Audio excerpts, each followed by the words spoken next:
Ladies and gentlemen, good evening, ladies and gentlemen. Once again, this is your boy Louis coming back with another one, man.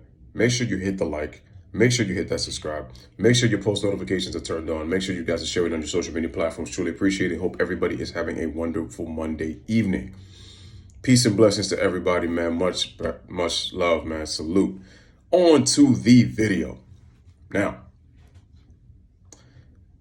the reason I wanted to talk about this video is because there was an incident that happened back in 1996, and I'm talking about wrestling, so this is WWE related, and it has to do a lot with Stone Cold Steve Austin. You're like, well, Louis, what incident in 1996 at Madison Square Garden has something to do with Stone Cold Steve Austin? Let me get to that. Stone Cold Steve Austin was fired from WCW in 1995 because he was with them, and he got fired through his answer machine when Eric Bischoff had sent the fax of his resignation papers, and he was pretty much done with the company. Came in ECW. Stone Cold was able to get a call from Paul Heyman, and Paul Heyman was able to give him an opportunity to do a promo for ECW, and this was in 95. Stone Cold's got, he's kind of got long hair at this point, no goatee, and Austin delivers one of the best promos in wrestling history when he did that ECW promo. And he talked about all the backstage politics that prevented him from arguably being the biggest star that WCW has probably ever had. And Austin, when he delivered the promo, he was spitting 100% facts. And if you haven't had a chance to listen to that promo, type in Stone Cold Steve Austin ECW promo 1995. Make sure to go check it out. It's one of the best promos of all time because you can feel his intensity, you can feel his emotion, and you can feel his frustration in the promo. It's like, damn, man, like you feel that in the stuff that he's talking about. The reason I'm mentioning this is because this promo was something historic. Now, I look into the comment section when I'm watching this promo, and this was just like about 30 minutes ago. There was somebody who wrote in the comment section, and this video was uploaded 7 years ago. But anyway, I look at the comment section, and there was a person who wrote that Austin was lucky to have the career that he had due to the King of the Ring and him being able to win the King of the Ring in 96. And I said, And what they mentioned is Triple H was supposed to get that spot. Now, fast forward from the ECW promo to 1996. Now, why do I mention about the incident that happened in Madison Square Garden? Because that incident is known as the kayfabe incident, aka the curtain call, and it happened in May of 96 at a house show. Now, at this time, Scott Hall, Kevin Nash, Triple H, aka Paul Levesque, and Shawn Michaels were all in the company at the same time. Shawn had just beat Bret Hart at WrestleMania to win the WWE Championship for the first time in the historic Iron Man match that went 60 minutes plus.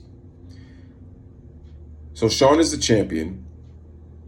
Diesel had lost to The Undertaker.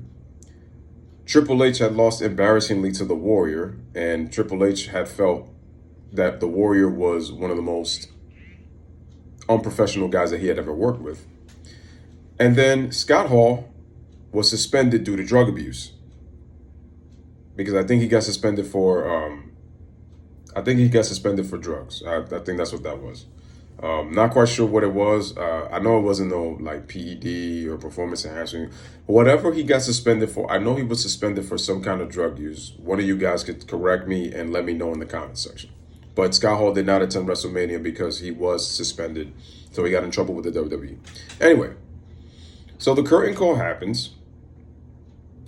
And before the curtain call incident happened, Scott Hall and Kevin Nash had pretty much put in their notices to be released from the WWE because they were going to WCW. And the reason being is because Scott Hall felt like he wasn't getting paid enough.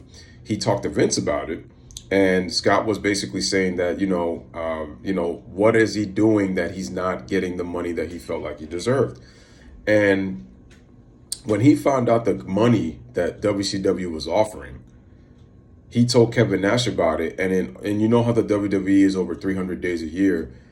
WCW was working less, they had less days, and they were getting paid more money. And so when Kevin Nash found out how much money and how many days they got to work. And you know how that lucrative Ted Turner contract was with Time Warner. Kevin Nash said, "There's no way that I can stay here." And it's like, where we're going now. So Sean and Hunter, they find out that those guys are leaving, and Sean was, I think, in a steel cage with Diesel for the title, and Triple H and Razor, I guess, I don't know if they were fighting each other or not. I don't quite remember. But anyway, so the match happens. It was a steel cage. So they all go to the curtain. They do the curtain call incident. And Vince was even hesitant about this because he was afraid of what might happen if, a certain kayfabe were to happen and guys broke character. But he let them go on after Sean and Hunter begged them because they were saying goodbye to their friends. And so the incident happened. The guys hugged each other in the middle of the ring, and they raised all the hands up, and the fans, they went nuts and all that kind of stuff. And some people, at first I didn't understand. At first when I looked at it, I was like, wait, isn't Triple H a bad guy? I was like, what is he doing there? But I didn't understand the whole idea of kayfabe at the time, right? But anyway, the incident happens. The WWE gets a lot of heat.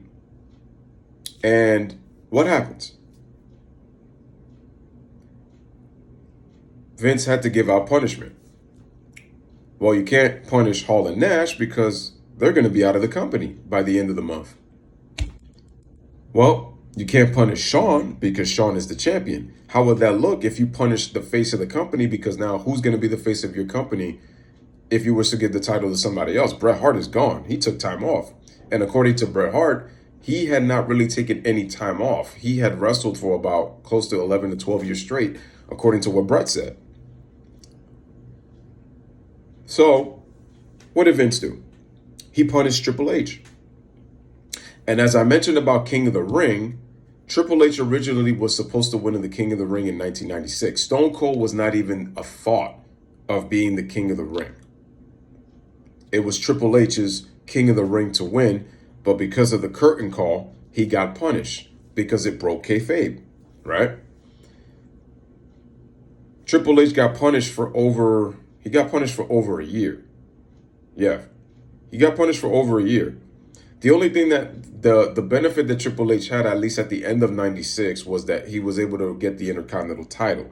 But in terms of like bigger things, in terms of what to do with him, he was able to become King of the Ring in 97. But this is now where Stone Cold comes in. Because if Triple H doesn't get punished, ladies and gentlemen, Austin doesn't win the King of the Ring against Jake the Snake Roberts, and then Austin doesn't give that famous promo that he did when he won the prestigious King of the Ring, as Doc Hendricks, aka Michael P.S. Hayes, does the interview with Austin post-match.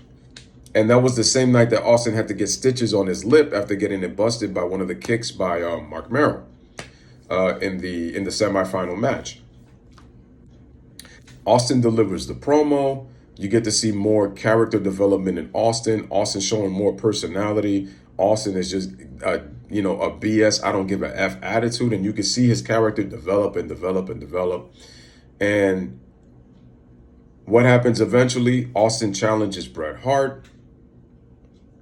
They have a classic Survivor Series match at Survivor Series. Their rivalry extends all the way to WrestleMania into next year with everything going on in between. And then history's made. The double turn that happens successfully in the next night after their classic submission match at WrestleMania 13, which I will talk about in another video. But the reason that I wanted to mention that is because without Triple H getting punished, Austin doesn't win the King of the Ring. And then you have to ask yourself, well, where does Austin go? Where does Vince go with Stone Cold? Because the character was good. It was good. He had those cold, menacing eyes with, like, when he first, became Stone Cold, even though he was still the $1 Million champion. But it was like his character was still finding himself. See, that's the thing. It was nice to see a change, but he was still finding himself because the ringmaster didn't work. It just didn't work. But even when Austin was talking as the ringmaster, you could tell that he had the skills, the mic skills, even listening to him as the ringmaster. But the thing is, where would his career? I mean, he had that classic Caribbean strap match with Savio Vega. I thought they had good chemistry in the ring. They were some of the matches they had were enjoyable. The Caribbean strap match is my favorite match between Austin and Savio. They had a solid WrestleMania match. I felt like it could have went a little bit longer, but I love the physicality that Austin and Vega, put on forth. But like I said, if it wasn't for Triple H getting punished, where would Austin's career be? That's crazy. And I'm so glad that things panned out the way it did, because we might be looking at a different kind of history if Austin doesn't become the character and the superstar that he would later on become.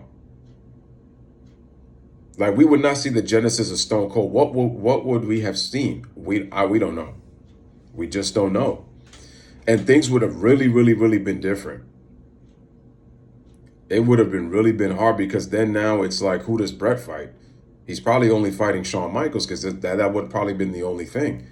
And then you would have to mix him up with Brett, Shawn, and Psycho Sid, which they did late 96 and then the early part of 97. They did that a little bit. But that's why I feel like if Stone Cold didn't develop and become the superstar that he did without Triple H getting punished, like I said, man, the curtain call was just a blessing in disguise, man. And I feel like if it wasn't for that, even though Austin did some good in-ring work in ECW, and Austin was a really good technician. Like, he really knew, he had some good in-ring skills before he had to converge to a brawler due to the injury that Owen Hart gave him at SummerSlam in '97.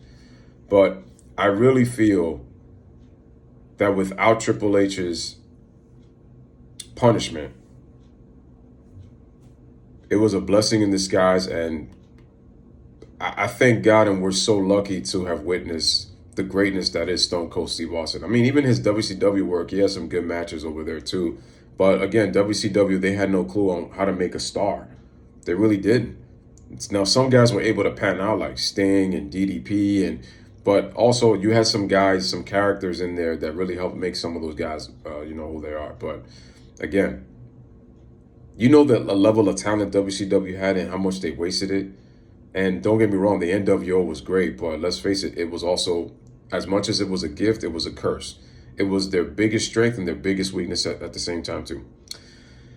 So yeah, man, God bless Austin 316 if it wasn't for the curtain call. But ladies and gentlemen, this is your boy Louis with another one. Let me know what you guys think in the comment section on this curtain call situation that helped propel the career of Austin. We're not even talking about the rivalry with Bret Hart of the double turn. Even before that, the birth of 316. Let me know what you guys think. Bless up, live, laugh, love. Thank you guys for watching.